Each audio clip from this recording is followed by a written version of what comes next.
தீபாவளி முடிஞ்சு இவ்வளவு வேகமா புது கலெக்ஷன் கொண்டு வரேன்னா கேட்டா நானே எதிர்பார்க்கவே இல்லைங்க. யாருக்காக? எல்லாம் உங்களுக்காக தான். தரமான சைடு ஓப்பன் கலெக்ஷன்ஸ்ல உங்களுக்கு செம்மையா கொண்டு வந்திருக்கேன் பாருங்க.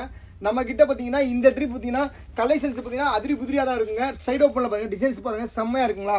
இங்க பாருங்க, இந்த மாதிரி டாப்ஸ்லாம் பாத்தீங்கன்னா உங்களுக்கு ரேட் வந்து ஃபுல் வீடியோ வரும். ரொம்ப ரொம்ப ரொம்ப கம்மியா தான் கொடுக்க போறேன். இந்த மாதிரி டாப்ஸ் வேணா கூட நம்ம இருக்குங்க. வெறும் பிராண்டட் டாப்ஸ் தான் எல்லாமே. சைடு ஓப்பன்னா சைடு ஓப்பன் இருக்கு. இந்த மாதிரி அம்பர்லா அப்படியே இந்த மாதிரி அம்பர்லா டாப்ஸ் கூட உங்களுக்கு ரொம்ப ரொம்ப சீப்பில் தான் இந்த கொடுக்க போகிறேன். எல்லாமே புது கலெக்ஷன்ஸ் செம்மையாக கொண்டு வந்துருக்கேன். மம்மி செக்ஷன் தான் நம்ம கடை. எங்க இருக்குன்னா மதுரை கீழே வாசல் காமரா சாலை அலங்கார் தேட்டருக்கு எதிர்த்தாப்புல நம்ம கடை மம்மி செக்ஷனுங்க. நம்மகிட்ட வந்து பார்த்தீங்கன்னா முழுக்க ஹோல்சேல் அண்ட் ரீட்டெயில் பண்ணுறாங்க. ஏன் இந்த டாப்ஸ் கூட புது கலெக்ஷன் இவ்வளோ பண்ணுறேன்னா, நான் ஹோல்சேல் பண்ணுற ஒரே காரணம் தான் உங்களுக்காக ரீட்டெயில் ப்ரைஸில் ஹோல்சேல் ரேட்டில் கொடுக்க போகிறேங்க. சூப்பராக இருக்குங்க. இந்த டாப்ஸ் பூராமே வெரைட்டியான டிசைன் தான், வேற மாதிரி இருக்கும். நம்மகிட்ட சைடு ஓப்பன் வேணுமா சைடு ஓப்பன் இருக்கு. இந்த மாதிரி அம்பர்லா வேணுமா இந்த மாதிரி அம்பர்லா இருக்கு. இந்த மாதிரி சால் மாடல் வேணுமா இந்த மாதிரி சால் மாடல் இருக்கு. இந்த மாதிரி 3 பீஸ் வேணுமா இந்த மாதிரி 3 பீஸ் கூட இருக்குங்க. எல்லாமே புது கலெக்ஷன்ஸ்க்கு வாங்க. நெக்ஸ்ட் வீடியோ சந்திப்போம்.